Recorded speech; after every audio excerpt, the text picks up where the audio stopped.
If a mad scientist abducted you and sewed your mouth to another person's anus, what would you do? Jesus Christ, what have I gotten myself into? There is no way this video is monetized. In this How to Beat video, we'll follow the American tourists, see if we can make better decisions, and ultimately attempt to beat the crazed surgeon in the Human Centipede first sequence. Think you could do better? Let us know in the comments. Enjoy these How to Beat videos?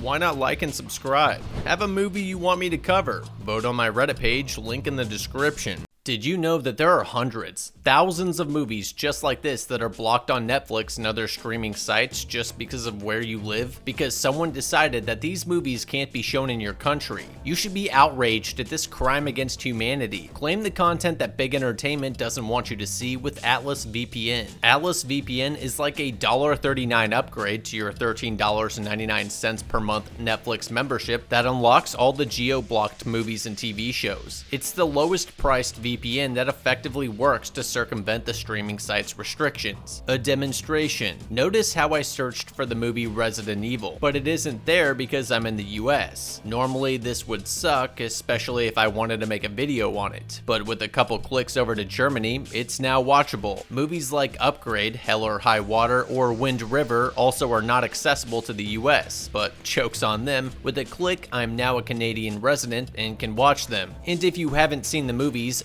Shoot 'em Up or Hostel, because you can't if you're in the US, just click over to the UK. It's that easy. This works for all other streaming services too, like Amazon Prime, Disney Plus, Hulu, HBO, and ESPN. So if you want to supercharge your streaming experience, upgrade with Atlas VPN's $1.39 a month membership by using the link in the description. Alright, let's take this evil fucker down. We start out following a deranged man sitting on the side of a highway, caressing a picture of, as far as I can tell, a dog centipede. Totally normal behavior. Moments later, a panicked truck driver pulls up behind him and rushes off into the bushes to make a pit stop. According to the director, the inspiration for this movie came from a joke he made with his friends about punishing a child molester by stitching his mouth to the of a fat truck driver, which is exactly what I would say to deflect further inspection from my own perverted psyche. Taco Tuesday was not kind to this fella, and now he's gonna pay the ultimate price for it. Besides not eating questionable food before a long haul, there's not much this poor truck driver could have done differently. As a general point though, you should never travel too far off the beaten path to use one of nature's dunnies. Privacy be damned. How many horror movies have you seen where someone ventures out of their camp at night to take a leak and gets mauled? A lot, right? How many video games have you played where you hid in the bushes and waited for some dipshit to wander off by themselves so you could slit their throat? Probably too many to be good for your mental health. Being alone with your pants at your ankles just makes you the perfect target for predators. Again, not saying the truck driver did anything wrong here, just wanted to make this point. Our main protagonists are two ditzy American tourists, Lindsay and Jenny. Of course, those are their names. These two bimbos accepted an invite to a party in the middle of nowhere by a random German waiter they just met. They obviously didn't see the movie Taken. Going to this party, which is likely a honeypot for human traffickers, was a bad idea to begin with, even if it was in an easily found public location. But the fact that this place is so remote should be a massive red flag. I mean, I guess they could have been invited to a forest rave party or something.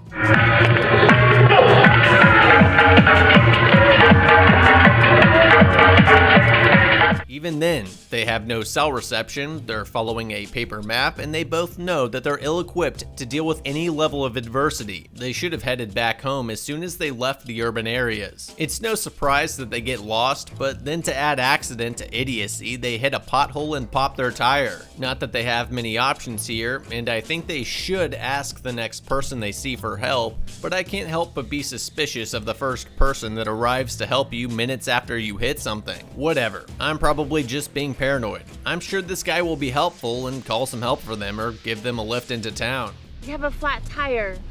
Sag mal, dich kenne ich doch. Von dir habe ich doch eine ganz heiße Kassette zu Hause. Okay, maybe wait for the next person. They can't be too far out. There should be more cars coming by within half an hour. They just need to sit tight and not do anything irrational. They're gonna do something irrational, aren't they? Yup. They decide that in order to save themselves, they need to start walking aimlessly through the adjacent forest in their heels while it's thunderstorming. You guys got lost when you had a map in front of you, and now somehow think that you'll magically find your way without the map in a dark, rainy forest? Why wouldn't you at least walk alongside the road where you'd actually have a chance at coming across somebody? All the trees look the same. I can already tell I'm gonna be rooting for the psychosurgeon. You know what? I don't know. Lindsay, I'm not walking anymore. I'm tired of walking, okay? Yeah, go ahead and stitch her up behind the fat truck driver. Actually, go ahead and put her at the very end. They eventually find a house and start yelling and banging on the back doors and windows, which is a great way to scare the hell out of the homeowner and get you shot. This homeowner opens up and asks if they're alone, to which they answer yes. Wrong move and a red flag. The only reason he'd need to know if you were alone is if he had sinister intentions and wanted to make sure nobody would come looking if something happened to you.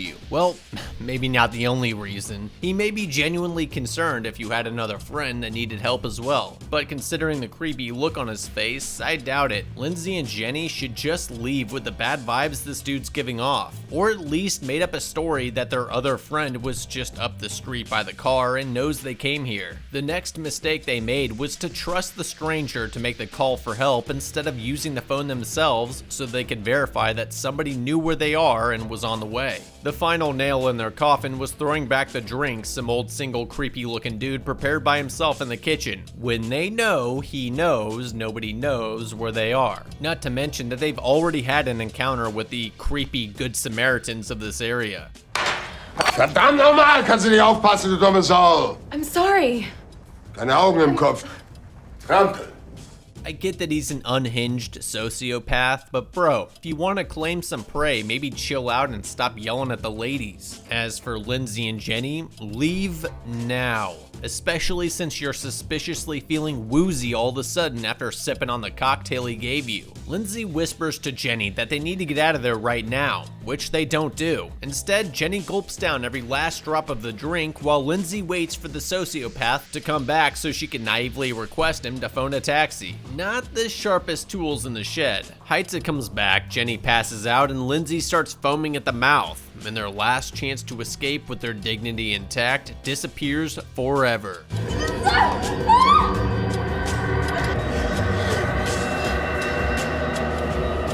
The next morning, Lindsay's the first to wake up and come to grips with how badly they fucked up.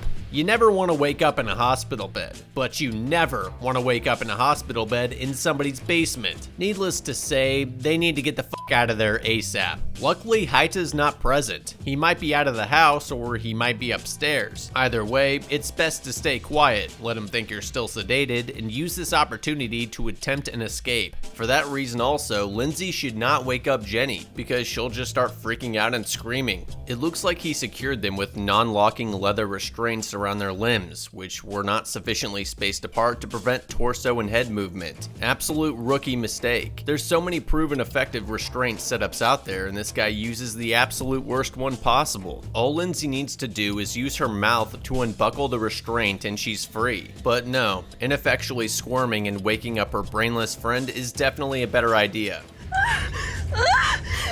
Jenny! Jenny's yelping brings Heitza's attention, ruining their chance of escaping yet again. Heitza then compares their blood types and concludes that the truck driver's does not match, so he needs to euthanize him and find a replacement. Gotta make sure the blood and tissues match when conjoining 3 people together ATM style, because longevity is really what the goal is here. The shining silver lining of the truck driver's untimely death is that it buys the girl some time before Heitza finds a replacement for whatever sadistic shit he's planning. They don't show it here, but later in the movie, Heitza injects them with sedatives when he leaves. He probably did that here too, so Lindsay and Jenny would not be able to undo the shackles and escape. He leaves them to go bury the truck driver in his backyard in broad daylight with the corpse in an unzipped plastic body bag. Bro, could you not wait until nighttime? Or chop him up and put him in a black hefty bag instead of an obvious looking body bag? I wonder if YouTube will play hefty trash bag ads on this video now. Then he drags a new victim in through his front door, or again in broad daylight with a murder weapon on the roof of the car. I get that he lives in a secluded area, but still, why take the risk? After securing the Japanese tourist on a gurney, he wakes them up and gives them the projector presentation outlining how he's going to connect them together via the gastric system, creating a human centipede of sorts. There's no point in telling them this ahead of time, but he's a sick and probably gets off on it. He's now going to put them under general anesthesia in preparation for their surgery, starting with the Japanese tourist. Now is your absolute last chance to fight and pull something off before your life is forever fucked. Lindsay wises up and unshackles herself while Haita is distracted with Katsuro. She makes a conscious decision to leave her friend behind and run for the exits, but they're all locked. Of course, this guy has his house set up so that people can't get out from the inside. Haita's like a far more depraved version of Alex from the movie Tao, and with far less prestigious goals. Lindsay locks herself in his bedroom, which stalls him for now, but she needs to at least grab a weapon so she has a chance if it comes to a hand-to-hand fight. Wow, Haita really has a picture of his dog centipede thing next to his bed. You need help! You're a sick man! If you don't open immediately, I will cut your knees. Instead of pleading for your life to the psychopath who gets off on people pleading for their lives, how about you go over to the phone next to his bed and call 112, which is the 911 equivalent for Americans, which you should know if you're visiting other countries. She tries to make an escape out the back window, but Haita's one step ahead of her, and he has his tranq rifle. Without knowing the layout of the place and Haita right behind her, it's understandable that she'd accidentally run into a dead end like the indoor pool. It's also understandable that you lose your coordination when under extreme stress like this and trip into the pool like she did. I know we all would like to think that we Jason Bourne this motherfucker when he stepped through the doorway, but real talk, that's not how it would go down. Lindsay's out of options here. If she gets out of the pool, she'll get tranked. Haita tries to force her out by closing the cover on his indoor pool, but for some reason this causes a power failure. I see no reason why he would have needed to leave Lindsay to go fix the power and let her escape. That was really stupid on his part. Lindsay breaks out and makes it to the back room she was previously in that had the window broken. That phone looks like a corded landline phone, which should still work even with the power out. Picking up the phone to call for help apparently never crosses her mind though. This wide open window seems too easy. But then again, why did he let her leave the pool in the first place? Maybe he's not as smart as he appears. He could still be out there with the tranq rifle ready to dart her as soon as she exits. The odds are in her favor though. Dart guns like the one Haita's using are single shot and take time to reload. The darts are relatively low velocity and have a hard time puncturing thick clothing. If she wrapped the bedsheet around herself and ran for it, even if he was out there, there's a good chance he would miss or wouldn't puncture her, at which point she can leave the bedsheet and sprint for it. Haita's home is not that isolated. If she sprinted 100 yards in any direction, she'd probably run into someone. She just needs to take care not to trip on a branch and bop her head off a log. Even if she did get hit and it punctured her skin, she'd still have 3 to 5 minutes to run for help before she lost a significant amount of her coordination from the tranquilizer. Lindsay hesitates, conflicted with her chance to escape and not wanting to leave Jenny behind. Going back for Jenny is a bad idea. Both Jenny and Katsuro are under general anesthetics in the basement. Haita will be back soon. There's no way she could drag them up the stairs and haul them to safety in time. She needs to secure her own escape first. From there, it should only take 20 minutes tops to bring the fuzz down on top of Haita's operation. If you did want to go back and try to carry her out, the most effective way is to use the ranger roll and fireman's carry method. Too much friction dragging her on the ground and way too slow. She manages to get Jenny's unconscious body topside and out of the window, but it's taking too long and she's way too loud about it. I'd say a tranq round will hit her in the back of the neck here any moment now.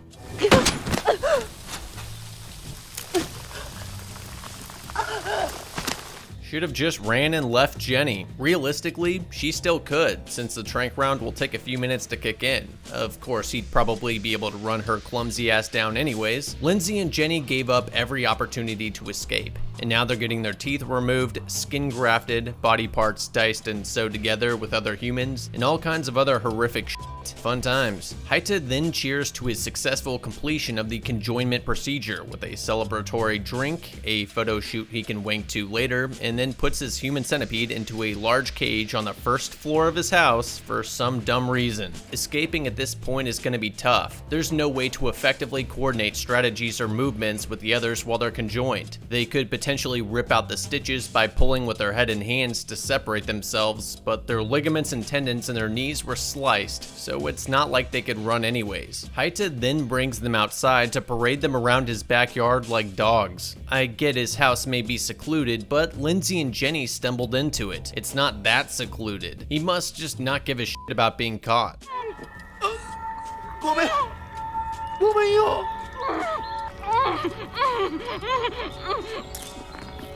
Feed her! Can you imagine the rage inside you if someone did this to you? Desperately wanting to destroy him, being so close, but being completely unable to do anything. Katsuro does still have his arms intact. If he gets close enough, he could pull the dog to the ground and choke him out. That's about their only option right now. Later that night, Haita threatens to cut their vocal cords if they don't quit their moaning because it's disturbing his sleep. Yeah, it's best to shut up. You don't want to lose your vocal cords now when you might need them to escape later. The next morning, he gives them a checkup. Katsuro and Lindsay are surviving, but Jenny doesn't look too good. Besides the massive infection she's developing, there's no way anything nutritious is finding its way back there, let alone enough water. Jenny probably only has a couple of days left. Someone rings his landline, so Haita picks up the phone right outside his torture chamber filled with moaning and screaming victims. Smart. Maybe you'd want to pick up one of the other phones in the house to answer calls, or just let them leave a message while you're torturing people. And of all people, it's the police, letting him know that they're at the front door and he needs to open up. Gee, it couldn't be that they acquired evidence pointing to him as a suspect in the recent abductions with how inconspicuous he was. The police obviously don't have anything substantial yet though, or they'd have barged in already. They also don't seem to have heard any of the screaming in the background on the phone. Haita leaves to go upstairs, leaving them in the lab alone. I bet there's a weapon in there they could grab, like a scalpel. Then all Katsuro needs to do is grab Haita's leg and start shanking him in the femoral artery enough to get him on the ground where he can cut his throat. The police start questioning Haita over the missing people and the empty cars in the area, and his reply is, Habe ich weder die Zeit noch die Nerven. The police had thought they hit a dead end, but now it's looking like they have a strong suspect. I mean, on the other hand, you wouldn't necessarily expect an abductor to be such an asshole, because often it's the more unassuming and charming ones that are the real danger, like Jack the Ripper, Ted Bundy, Alex and Tao, or Trinity and Dexter. But if I was one of these detectives, I'd be suspicious, especially after seeing this cage. Apparently, the detectives got word that a witness said she heard an American woman screaming on his property, and they also have evidence that his Mercedes was at the place where the Dutch lorry where he killed a truck driver was found. Wouldn't all this be grounds for a search warrant? Haita realizes that they're onto him, so he offers them his infamous drink. Yeah, that'll get the cops off your tail. 2 missing detectives and an empty cop car in your driveway. Drinking whatever a potential suspect gives you has to be a big no-no for detectives. Voller accepts and starts sipping on it, but at least Kranz has the brains to refuse. Beeilen Sie sich!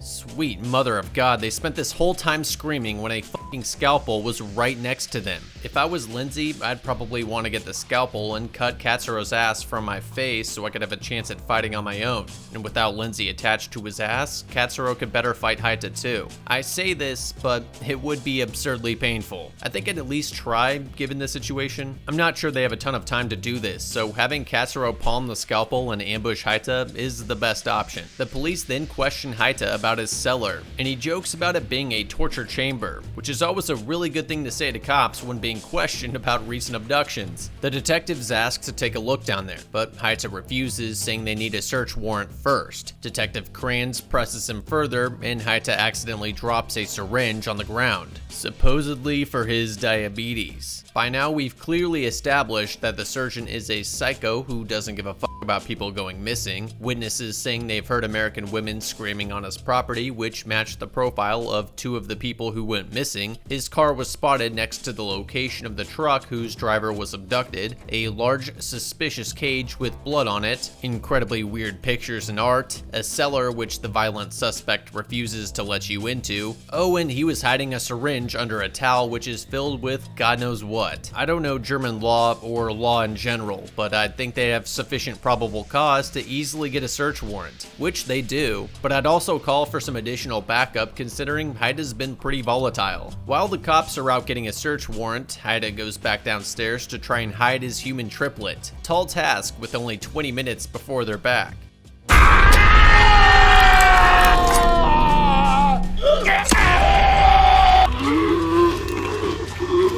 Guys, what the fuck? You had him. Why would you not finish the job? A shank to the leg and a bite on the neck is nowhere near lethal. How hard is it to pull the scalpel out of his leg and slice his jugular and shove it into his heart? Wouldn't you want to ensure that he's 100% dead for what he did to you, and so he couldn't come back after you? Surprise, surprise, Haida's not dead and corners them in the bedroom. Just when you think you're going to see a human centipede versus Haida knife fight, Katsuro gives up. He has some sort of epiphany that his ass being sewed to someone else's face was God's wrath for living a selfish life and not loving his family more. So he kills himself, because that makes sense. You know what's selfish? Not killing this guy and freeing the 2 innocent people trapped behind you, condemning them to death because you wanted to commit seppuku to rid yourself of sin. You could have at least tried to save their lives and take this evil down before committing suicide. The doc leaves the triplet and crawls back over to the pool as the police break in and search the place. Looks like they didn't call for backup. Detective Voller should have been feeling the effects of the drugs by now, at which point he should have let his partner know so they could call off the raid and get backup.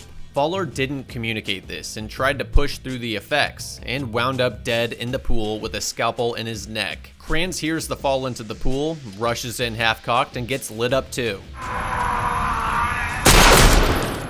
I never understood why when people open a door and they see a dead body, they rush right over to it. Wouldn't that make you take a pause and carefully clear the area, checking all your corners? Obviously, the wounded man who killed your friend is still down here and is still a threat, so hastily running in there would likely get you killed too. At least he dome shot at Haida before keeling over. The movie ends with Lindsay stuck in the middle of a dead Katsuro and a dead Jenny with 2 dead cops and a dead Haida in the pool. We can presume that Lindsay was later found by other cops who went looking after the missing detectives, and they brought her to a hospital where a surgeon separated her from the rest of the human centipede. She would then go on to get plastic surgery to fix her face, as well as operations to replace the ligaments in her kneecaps and her teeth, paid for by Dr. Haida's money. Isn't it amazing that nowadays you could get brutally disfigured? I mean utterly wrecked, and there's a building you can go to with people in it who have the tools and expertise to fix all the damage done to you. It's honestly incredible. Lindsay won't be winning any beauty pageants, and she'll have to lower her dating standards substantially. But at least she could live a semi-normal life, maybe get a book deal and make some talk show appearances until she later decides to kill herself due to the overwhelming survivor's guilt and PTSD. Happily ever after. Let's recap who would have lived or died with some different decisions. Firstly, I want to say RIP to Dieter Laser, who passed away last year. No, I'm not going to put him on the dead board. That would be senseless. Guys, I'm actually a fairly empathetic person,